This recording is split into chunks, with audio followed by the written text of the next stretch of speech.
ಪ್ರಭು ಕ್ರಿಸ್ತರಲ್ಲಿ ಆತ್ಮೀಯ ಸಹೋದರ ಸಹೋದರಿಯರೇ, ಸಾಧಾರಣ ಕಾಲದ 15ನೆಯ ಭಾನುವಾರದಲ್ಲಿ ನಾವಿದ್ದೇವೆ. ಇಂದಿನ ಮೊದಲನೆಯ ವಾಚನವನ್ನು ಯೆಶಾಯ ಪ್ರವಾದಿಯ ಗ್ರಂಥ ಅಧ್ಯಾಯ 55ರಿಂದ ಆರಿಸಲಾಗಿದೆ. ಪ್ರಿಯರೇ, ಬೈಬಲ್ ವಿದ್ವಾಂಸಕರ ಪ್ರಕಾರ ಯೆಶಾಯ ಪ್ರವಾದಿಯ ಗ್ರಂಥದಲ್ಲಿ ಕಾಣಬರುವ ಅಧ್ಯಾಯ 40ರಿಂದ ಅಧ್ಯಾಯ 55 ಈ ಅಧ್ಯಾಯಗಳನ್ನು ಬೈಬಲ್ ವಿದ್ವಾಂಸಕರು ಸಾಂತ್ವನದ ಅಧ್ಯಾಯಗಳು, ಕಾನ್ಸೋಲೇಷನ್ ಬುಕ್ ಎಂದು ಕರೆಯುತ್ತಾರೆ. ಕಾರಣ, ಇಸ್ರಾಯೇಲರು ಬ್ಯಾಬಿಲೋನಿಯಾದಲ್ಲಿ ಸೆರೆಯಾಳುಗಳಾಗಿ ಇದ್ದರು. ಪರ್ಷಿಯಾದ ಅರಸ ಸೈರಸ್ ಅವರನ್ನು ಬಿಡುಗಡೆ ಮಾಡಿ ಪುನಃ ಜೆರುಸಲೇಮಿಗೆ ಕಳುಹಿಸಿಕೊಡುತ್ತಾನೆ.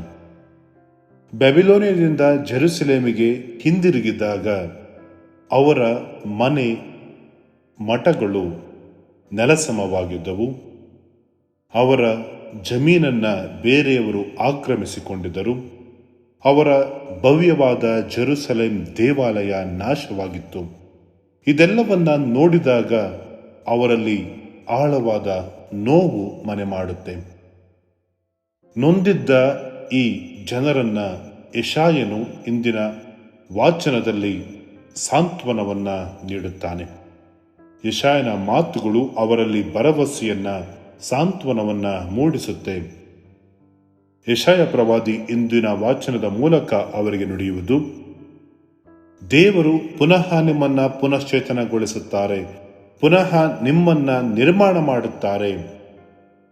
ಫಲವತ್ತಾದ ಭೂಮಿಯನ್ನ, ಬಾಯಾರಿದವರಿಗೆ ನೀರನ್ನ ಒದಗಿಸಿಕೊಡುತ್ತಾರೆ. ಸರ್ವೇಶ್ವರ ಸ್ವಾಮಿಯ ದಯೆ, ಕರುಣೆ ಸದಾ ನಿಮ್ಮ ಮೇಲೆ ನೆಲೆಸುತ್ತೆ ಎಂದು ಯೆಶಾಯ ಪ್ರವಾದಿ ಅವರಲ್ಲಿ ಭರವಸೆಯನ್ನ ಮೂಡಿಸುತ್ತಾನೆ. ಸಾಂತ್ವನದ ಮಾತುಗಳನ್ನು ನುಡಿಯುತ್ತಾನೆ. ಹೇಗೆ ಮಳೆಯು ಭೂಮಿಯನ್ನ ಫಲವತ್ತಾಗಿಸುತ್ತೋ, ಭೂಮಿಯನ್ನ ಹಸಿರಾಗಿಸುತ್ತೋ, ದೇವರ ವಾಕ್ಯವು ನಿಮ್ಮ ಬದುಕನ್ನ ಸಫಲಗೊಳಿಸುತ್ತೆ ಎಂದು ನುಡಿಯುವ ಮಾತುಗಳನ್ನು ಇಂದಿನ ಮೊದಲನೆಯ ವಾಚನದಲ್ಲಿ ನಾವು ಆಲಿಸುತ್ತೇವೆ. ಪ್ರಿಯರೇ, ಇಂದಿನ ಎರಡನೆಯ ವಾಚನವನ್ನ ರೋಮನರಿಗೆ ಬರೆದ ಪತ್ರ ಅಧ್ಯಾಯ 8ರಿಂದ ಆರಿಸಲಾಗಿದೆ. ಸಂತ ಪೌಲರು ರೋಮನರನ್ನ ಕುರಿತು ಈ ರೀತಿ ನುಡಿಯುತ್ತಾರೆ: ಕ್ರಿಸ್ತನ ವಾಕ್ಯಗಳಲ್ಲಿ ವಿಶ್ವಾಸವಿಡಿ. ಆದಾಮನ ಪಾಪವು ಕೇವಲ ಮನುಕುಲವನ್ನ ಮಾತ್ರವಲ್ಲ, ಇಡೀ ಸೃಷ್ಟಿಯನ್ನ, ಪರಿಸರವನ್ನ ಶಾಪಗ್ರಸ್ತ ಮಾಡಿತು. ಆದರೆ ದೇವರು ಯೇಸು ಕ್ರಿಸ್ತರ ಮೂಲಕ ನಮಗೆ ರಕ್ಷಣೆಯನ್ನ ತಂದಿದ್ದರು. ಆ ರಕ್ಷಣೆಯು ಕೇವಲ ಮನುಕುಲಕ್ಕೆ ಮಾತ್ರವಲ್ಲ, ಇಡೀ ಸೃಷ್ಟಿಗೆ ಎನ್ನುತ್ತಾರೆ ಸಂತ ಪೌಲರು. ಪ್ರಭು ಕ್ರಿಸ್ತರಲ್ಲಿ ಹೊಸ ಬಾಳ್ವೆಯ ಕುರಿತು ಈ ವಾಚನ ನಮಗೆ ಪ್ರಬೋಧಿಸುತ್ತೆ. ಪ್ರಿಯರೇ, ಇಂದಿನ ಶುಭ ಸಂದೇಶವನ್ನ ಮತ್ತಾಯನ ಶುಭ ಸಂದೇಶ ಅಧ್ಯಾಯ 13ರಿಂದ ಆರಿಸಲಾಗಿದೆ. ಮತ್ತಾಯನ ಶುಭ ಸಂದೇಶ ಅಧ್ಯಾಯ 13ರಲ್ಲಿ ನಾವು 7 ಸಾಮತಿಗಳನ್ನ ಆಲಿಸುತ್ತೇವೆ. ಯೇಸು ಸ್ವಾಮಿ ಗಲಿಲೆಯ ಸರೋವರದ ಬಳಿ 7 ಸಾಮತಿಗಳನ್ನ ಬೋಧಿಸುತ್ತಾರೆ. ಮೊದಲನೆಯ ಸಾಮತಿ ಬಿತ್ತುವವನ ಸಾಮತಿ. ಈ ಸಾಮತಿಯನ್ನ ಯೇಸು ಸ್ವಾಮಿ ಹೇಳಬೇಕಾದರೆ ಒಂದು ಕಾರಣವಿತ್ತು. ಈ ಸಾಮತಿಯ ಮೂಲಕ ಯೇಸು ಸ್ವಾಮಿ ತಮ್ಮ ಶಿಷ್ಯರ ಆತ್ಮವಿಶ್ವಾಸವನ್ನ ವೃದ್ಧಿಸಲು ಪ್ರಯತ್ನ ಪಡುತ್ತಾರೆ. ಕಾರಣ, ಯೇಸು ಸ್ವಾಮಿ ತಮ್ಮ ಬಹಿರಂಗ ಜೀವನದಲ್ಲಿ ಅನೇಕ ಸವಾಲುಗಳನ್ನು ಎದುರಿಸಿದರು. ಫರಿಸಾಯರಿಂದ, ಧರ್ಮಶಾಸ್ತ್ರಿಗಳಿಂದ, ಸದ್ದುಕಾಯರಿಂದ, ಯಾಜಕರಿಂದ ವಿರೋಧವನ್ನ ಅವರು ಎದುರಿಸಿದರು. ಮತ್ತು ಪ್ರಾರ್ಥನಾ ಮಂದಿರಗಳಿಂದ ಯೇಸು ಸ್ವಾಮಿಯನ್ನ ಬಹಿಷ್ಕಾರ ಹಾಕಿದರು. ಹಾಗಾಗಿ ಇವರು ಸರೋವರದ ತೀರದಲ್ಲಿ, ಬೆಟ್ಟ ಪರ್ವತಗಳ ಹತ್ತಿರದಲ್ಲಿ ಪ್ರಬೋಧನೆಯನ್ನು ಮಾಡಲು ಪ್ರಾರಂಭಿಸಿದರು. ಯೇಸು ಸ್ವಾಮಿಯ ಈ ಕಷ್ಟಗಳನ್ನು ನೋಡಿದ್ದ ಶಿಷ್ಯರಿಗೆ ತುಂಬಾ ಸಂಕಟವಾಗಿತ್ತು. ಅವರು ಬೇಸತ್ತು ಹೋಗಿದರು. ಹಾಗಾಗಿ ಯೇಸು ಸ್ವಾಮಿ ಈ ಸಾಮರ್ಥ್ಯ ಮೂಲಕ ಅವರಿಗೆ ತಿಳಿಸುವುದು: ಈ ಎಲ್ಲ ವಿರೋಧಗಳ ನಡುವೆಯೂ, ಈ ಎಲ್ಲ ವಿವಾದಗಳ ನಡುವೆಯೂ ನಾವು ಬಿತ್ತುವ ದೇವರ ವಾಕ್ಯ ಒಂದಲ್ಲ ಒಂದು ದಿನ ಫಲವನ್ನ ನೀಡುತ್ತೆ ಎಂದು ಅವರಲ್ಲಿ ಆತ್ಮವಿಶ್ವಾಸವನ್ನ, ಭರವಸೆಯನ್ನ ತುಂಬುವ ಸಲುವಾಗಿ ಕ್ರಿಸ್ತ ಈ ಸಾಮರ್ಥ್ಯನ್ನ ಇಂದು ಬೋಧಿಸುತ್ತಾರೆ. ಪ್ರಿಯರೇ, ಯೇಸು ಸ್ವಾಮಿ ಒಬ್ಬ ಉತ್ತಮ ಪ್ರಬೋಧಕರಾಗಿದ್ದರು. ಜನರಿಗೆ ಅರ್ಥವಾಗುವಂತೆ, ಮನ ಮುಟ್ಟುವಂತೆ ಸರಳವಾದ ಭಾಷೆಯಲ್ಲಿ ದಿನನಿತ್ಯದ ಚಟುವಟಿಕೆಗಳನ್ನು ಉದಾಹರಣೆಯಾಗಿ ನೀಡುತ್ತಾ ಪ್ರಬೋಧಿಸುತ್ತಿದ್ದರು. ಹಿಂದಿನ ಶುಭ ಸಂದೇಶದಲ್ಲಿ ಬಿತ್ತುವವನ ಸಾಮರ್ಥ್ಯ ಮೂಲಕ ದೇವರ ಸಾಮ್ರಾಜ್ಯದ ಕುರಿತು ಬೋಧಿಸುತ್ತಾರೆ. ಈ ಸಾಮರ್ಥ್ಯನ್ನ ಆಲಿಸುವಾಗ ಒಬ್ಬ ರೈತನ ಬದುಕು, ಹಳ್ಳಿಯ ಚಿತ್ರಣ ನಮ್ಮ ಕಣ್ಣ ಮುಂದೆ ಬರುತ್ತೆ. ಪ್ರಿಯರೇ, ಈ ಸಾಮರ್ಥ್ಯನ್ನ ಕುರಿತು ನಾವು ಧ್ಯಾನಿಸೋಣ. ಕೆಲವು ಬೀಜಗಳು ಕಾಲ್ದಾರಿಯಲ್ಲಿ ಬಿದ್ದವು. ಹಕ್ಕಿಗಳು ಆ ಬೀಜಗಳನ್ನು ತಿಂದು ಬಿಟ್ಟವು. ಪ್ಯಾಲೆಸ್ಟೀನ್ನಲ್ಲಿ ಉಳುಮೆ ಮಾಡುವುದು, ವ್ಯವಸಾಯ ಮಾಡುವುದು ನಮ್ಮಲ್ಲಿ ಮಾಡುವುದಕ್ಕಿಂತ ಭಿನ್ನವಾಗಿತ್ತು. ಅವರು ಮೊದಲು ಬೀಜವನ್ನ ಬಿತ್ತು ನಂತರ ಉಳುಮೆ ಮಾಡುವುದು ಅಲ್ಲಿನ ಸಂಸ್ಕೃತಿಯಾಗಿತ್ತು. ವ್ಯವಸಾಯ ಮಾಡುವ ಸ್ಥಳದಲ್ಲಿ ಅಧಿಕವಾಗಿ ನುಣುಪು ಕಲ್ಲುಗಳಿದ್ದವು. ಕಡಿಮೆ ತೇವಾಂಶ ಇದ್ದ ಕಾರಣ ಅವರು ಹೀಗೆ ಮಾಡುತ್ತಿದ್ದರು.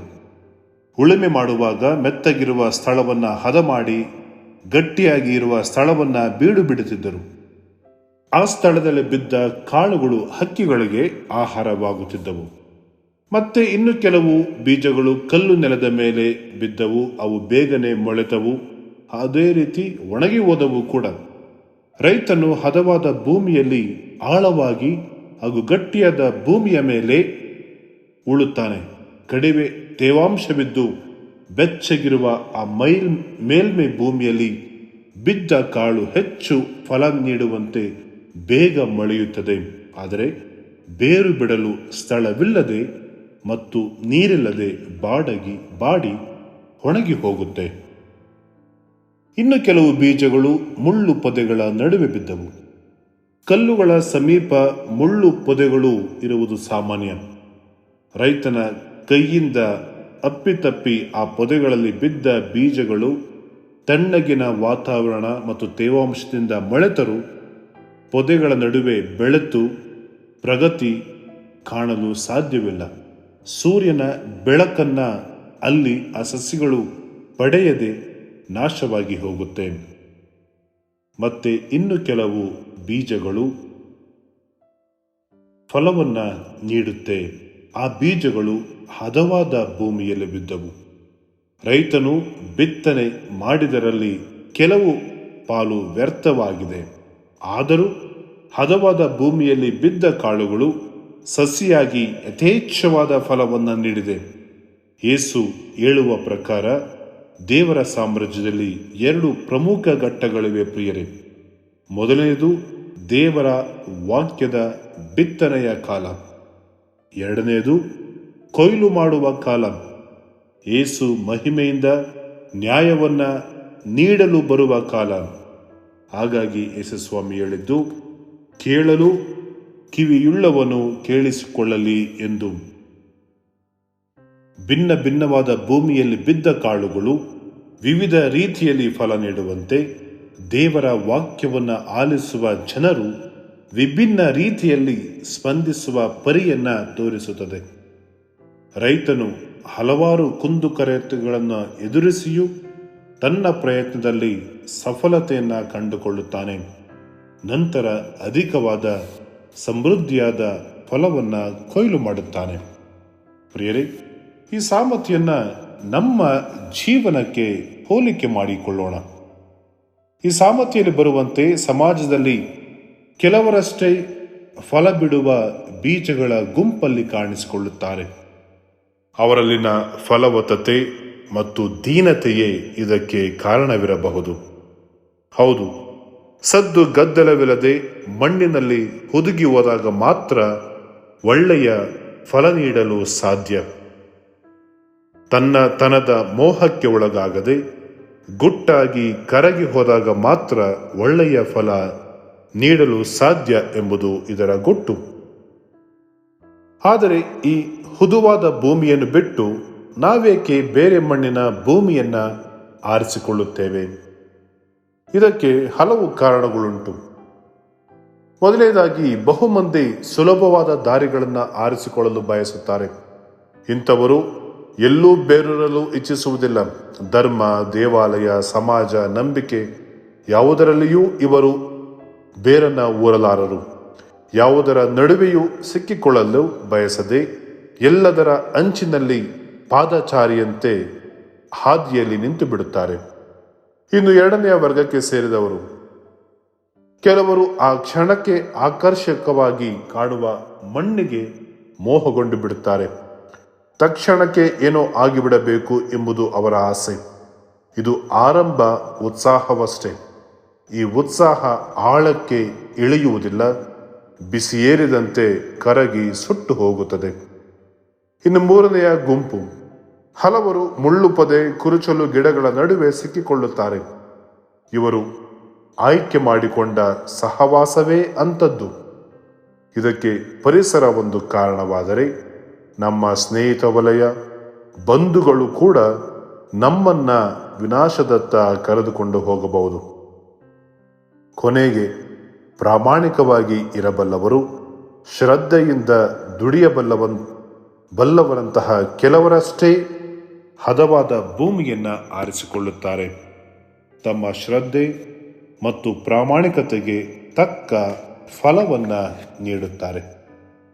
ಪ್ರಿಯರೇ, ಈ ಹಿನ್ನೆಲೆಯಲ್ಲಿ ಇಂದು ನಾವು ನಮ್ಮನ್ನ ಪ್ರಶ್ನಿಸಿಕೊಳ್ಳಬೇಕು. ನಾವು ಎಂತಹ ಭೂಮಿಯಾಗಿದ್ದೇವೆ? ನಾವು ಒಳ್ಳೆಯ ಭೂಮಿ ಎಂದು ತಿಳಿಯುವುದು ಹೇಗೆ? ಯೇಸು ಬಿತ್ತಿರುವ ವಾಕ್ಯ ನಮ್ಮಲ್ಲಿ ಹೇಗೆ ಫಲದಾಯಕವಾಗಲು ಸಾಧ್ಯ? ಇದಕ್ಕೆ ಇರುವ ಉತ್ತರ ಒಂದೇ, ಅದು ನಾವು ನೀಡುವ ಫಲ.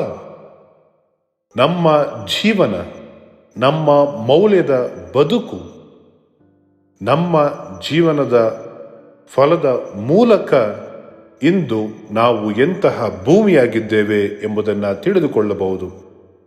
ಯೇಸು ಬಿತ್ತಿದ ವಾಕ್ಯಕ್ಕೆ ನಾವು ನೀಡುವ ಫಲ ಏನು ಎಂದು. ನಾವು ಇತರರಿಗೆ ಉಪ್ಪಾಗಿದ್ದೇವೆಯೇ? ಸಾಮಾಜಿಕ ನ್ಯಾಯ ಮತ್ತು ಸತ್ಯದ ಬಗೆಗಿನ ಕಳಕಳಿ ನಮಗಿದೆಯೇ? ನಮಗಿರುವ ಸ್ವಾತಂತ್ರ್ಯ ಉಪಯೋಗಿಸಿಕೊಂಡು ನಮ್ಮ ಪ್ರಾಮಾಣಿಕ ಪ್ರಯತ್ನಗಳನ್ನು ಮಾಡುತ್ತಿದ್ದೇವೆಯೇ? ನಮ್ಮದು ಜವಾಬ್ದಾರಿಯುತವಾದ ಬದುಕೆ ಎಂಬುದನ್ನು ನಾವು ಇಂದು ಆತ್ಮಾವಲೋಕನ ಮಾಡಿಕೊಳ್ಳೋಣ. ಪ್ರಿಯರೇ, ಭಗವಂತ ನಿಮ್ಮೆಲ್ಲರನ್ನ ಹೇರಳವಾಗಿ ಆಶೀರ್ವದಿಸಲಿ, ಒಳ್ಳೆಯ ಆರೋಗ್ಯ ಭಾಗ್ಯವನ್ನ ನೀಡಲಿ, ಎಲ್ಲರೂ ಸುರಕ್ಷಿತವಾಗಿ ನೆಲೆಸಿರಿ. ಆಮೆನ್. ಪ್ರಿಯರೇ, ಈ ಚಾನೆಲ್ ಅನ್ನು ಸಬ್ಸ್ಕ್ರೈಬ್ ಮಾಡಿ ಪ್ರತಿದಿನ ದೇವರ ವಾಕ್ಯವನ್ನು ಆಲಿಸುತ್ತಾ ಅದನ್ನು ಇತರರೊಂದಿಗೆ ಹಂಚಿಕೊಳ್ಳಲು ನಮಗೆ ನೆರವಾಗಿರಿ. ಧನ್ಯವಾದಗಳು.